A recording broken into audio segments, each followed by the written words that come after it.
Thank you very much for joining us for sport. Let's talk about football infrastructure development in Ghana. Now, there's a phenomenon that's fast rising in Ghana, and that is the construction and the development of AstroTurf pitches across the country. Now, there's one leading company or group of individuals who are pushing this agenda so that would have as many of them as possible. Of course, a lot of talk has been done about the way we're unable to maintain natural grass pitches in many parts of the country, making these come in very handy when it comes to the usage for football development. Now, here with me in studio is Robert Coleman, who is the CEO of Wembley Sports Construction Limited, who are the leading contractors when it comes to developing AstroTurf pitches across the country. Well, they have a very good track record in terms of this, and they've done so many of them in different parts, the latest of them being the Magdan Arena in Labadi and also the Medina Park. Robert, thank you very much for your time. Good to see you here. Thank you very much, Nat. Well, look, it's been a long journey. You started it with, the Wembley Park in Kotobabi, and then after that, you went on to other places, several of them, and then we saw the development of the Loso Park inside, not too far from Abosilka in the Sukura community. All of these pitches have made massive impact since they started. I mean, young people now have the opportunity to play football on good pitches. Tell me where you you birthed this idea from first of all, and why you decided to go into AstroTurf pitches and not natural grass pitches. Yes, thank you very much, Nat. Before I answer your question, let me say good evening to your viewers, and also to say that I am extremely excited today that our very good friend and brother Randy Abe has just submitted his forms to contest for the executive council position of GFA. Oh, interesting stuff. You know the exemplary qualities that he brings to board. Sure. Tremendous experience, and therefore I am extremely excited. I accompanied him a couple of minutes ago, and I am extremely excited. And I want to use this opportunity to call on the football fraternity, especially the football people, to give a strong endorsement and overwhelming support to him, because I believe he has a track record and the capabilities to help transform Ghana's football. Definitely. So it just means that we're going to be bringing you some more when it comes to all the people who have put themselves up for leadership positions. The latest coming in, as we've been told by Robert Coleman, is that Randy Abe, seasoned media practitioner and football administrator, now has put himself across officially for an executive committee position. That's for later. Let's now get down to the pitches. Yes, Nat. It started some 6 years ago when we went to play football at a place in Jowulu. A young Lebanese friend of mine who has done a pitch. So when I went there with my friends, I saw how they were excited when we were playing football there. And then I asked them, look, can't we replicate what he has done in this particular area in Kotobabi? And most of them, they were not optimistic, but I was bent on making sure that at least we get such an edifice in Kotobabi, because we also had a school playing field that we can use.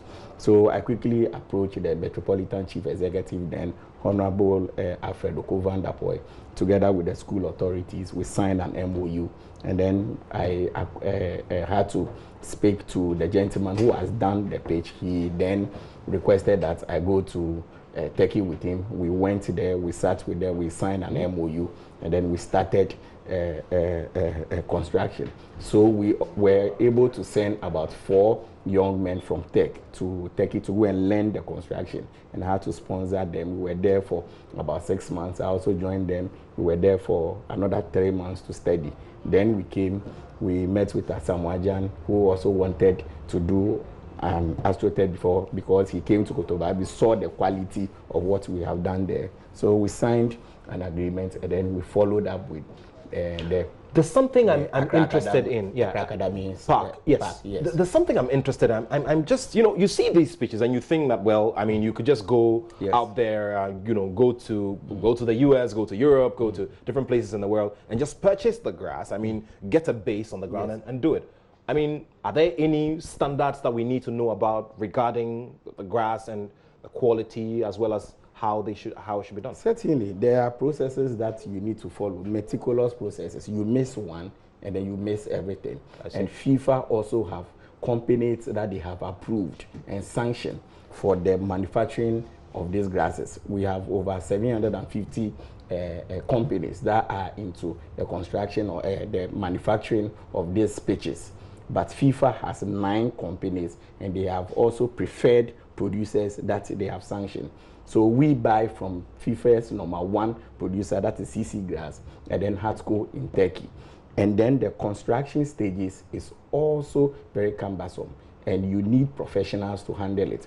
That is how come when GFA were doing the first one in Pram Pram, remember they had to get experts from outside, and it costed the states about $500,000. When you bring expatriates, certainly they are going to sleep in a hotel, you are going to feed them, and they will also take you a lot of money when it comes to the installation.